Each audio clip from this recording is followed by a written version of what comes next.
you? Well, we're back in lockdown at the moment down in Melbourne, which is just absolutely fantastic. Fourth time is a charm. So, but it's not about me right now. It's about you and RuPaul's Drag Race. So, how are you feeling today? How is your experience looking back on the competition? Honestly, being booted off reality TV is far more enjoyable than people tell you because everyone wants their 2 cents while you're on the show, and you get all the negative comments of everyone being motivated to send you the little hate messages. But once you get off the show, everyone that likes you finally feels motivated to message you. So you get just this huge big outpouring of love and support. So I've had the best 48 hours of just people sending me the loveliest messages about me and my drag and my journey on the show, and it's been so affirming. I've actually had a better time now that I'm off the show than on the show because Yeah, now I can relax and just enjoy the journey and enjoy the rest of the season. yeah. I'm going to dive right into this episode as well, and a particular moment where you spoke out against certain actions of other contestants on the show. Is that something that you're able to talk about today a little bit further? I can absolutely talk about it. Yeah. So talk me through it. Let me hear your perspectives on what's happened. Well, first and foremost, there was a missed opportunity by not having Jojo and Coco in the room for that discussion.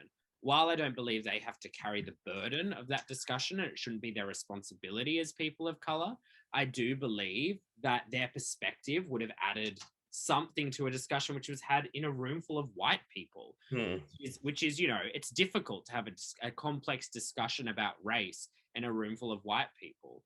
It just doesn't work.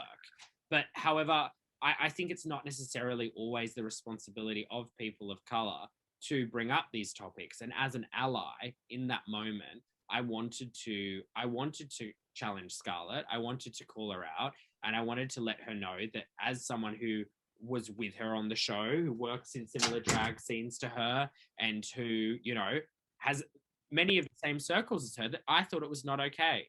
And in that moment, I channeled the thoughts and feelings of my friends who are people of color. I wanted to amplify their platforms and the voices that they have, and their thoughts and feelings, because I recognize that my opinion doesn't really matter in this situation. It's more so about amplification of those voices.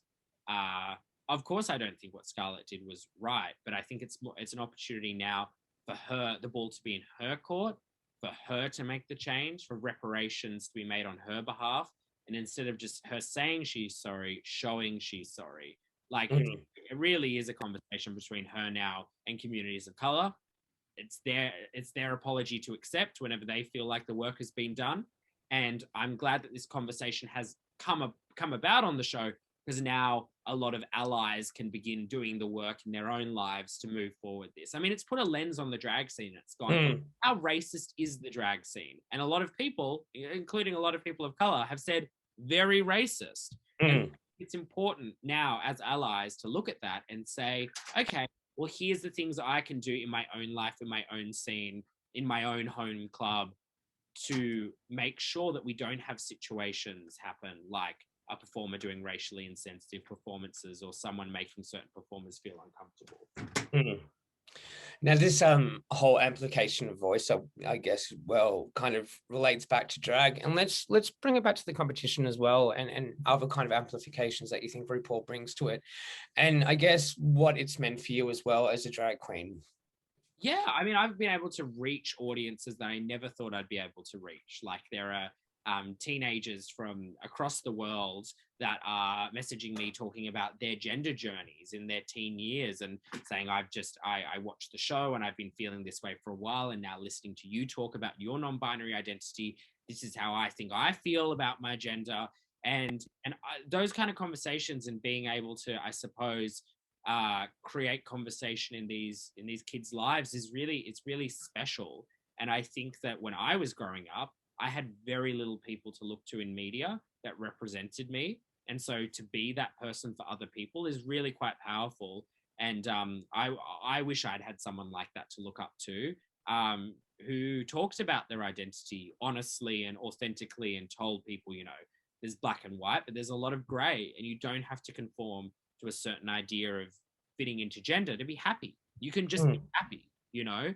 But it's not that easy, obviously. And I think it's important for people to hear as well about the struggles that trans and non-binary people face, and how as a society we can make life easier for trans and non-binary people, making we don't misgender them, making sure that even bathroom facilities are accessible, or that, you know, workplaces are accessible for queer people with disabilities, or all these things that I think are conversations that come up on the show.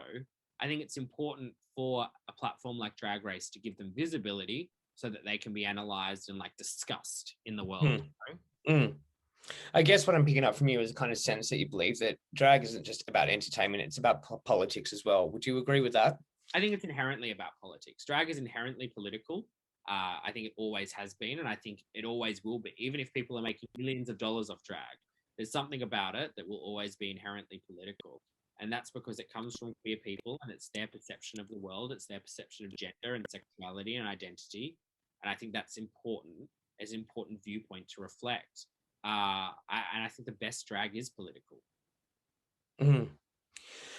So I guess Drag Race has happened now. What are you turning your attentions towards after this whole experience? And what are you looking forward to now, getting back out into the real world, and that you can finally talk about your experience?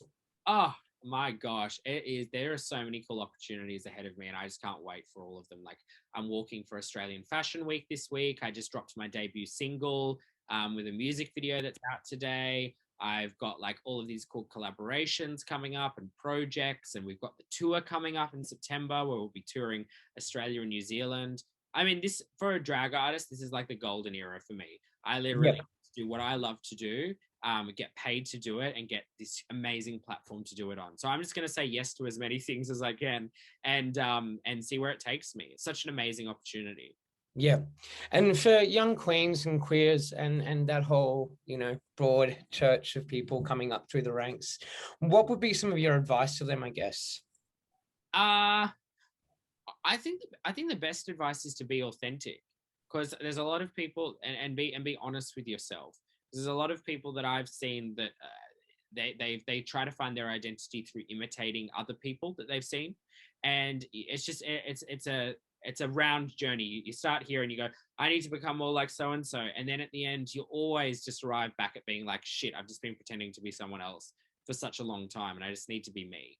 I think people need to realize there's no right or wrong way to be queer. There's no right or wrong way to be trans or non-binary. You just have to be authentically yourself. And yes, it's hard, and yes, it's a challenge to wake up every morning and say, you know, this is me. But the sooner you start doing that, the sooner you have the confidence and the power to be able to navigate your life in the way you want to. Looking back at the competition, is there anything you would have done differently on your time on RuPaul's Drag Race?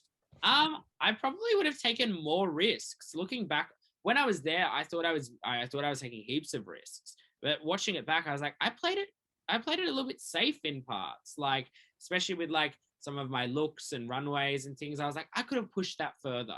I think you don't realize how I don't think you realize until you watch back yourself on TV, kind of like what you come across as. And I feel like I could have pushed myself in certain ways to be a bit more of whatever I am in parts. I also would have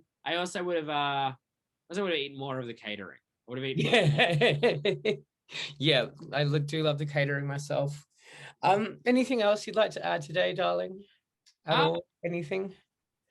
No, I think the only thing I suppose is I'm just promoting my single, which is available on Spotify and Apple Music everywhere this week, and it's on my YouTube. The music video, it highlights some of my favorite Sydney performers, beautiful, diverse performers from the inner west, who are some of my favorite people in the entire world. And I'm just so grateful because they're the people that got me to where I am. They're the people that supported me. And so to be able to turn the camera back around on them and say, you're the people that got me here, was a really special moment for me. Yeah. Thank you so much for your time today. It's been a really great chat. Really appreciate it. Lovely to chat to you. Can't wait to see the article.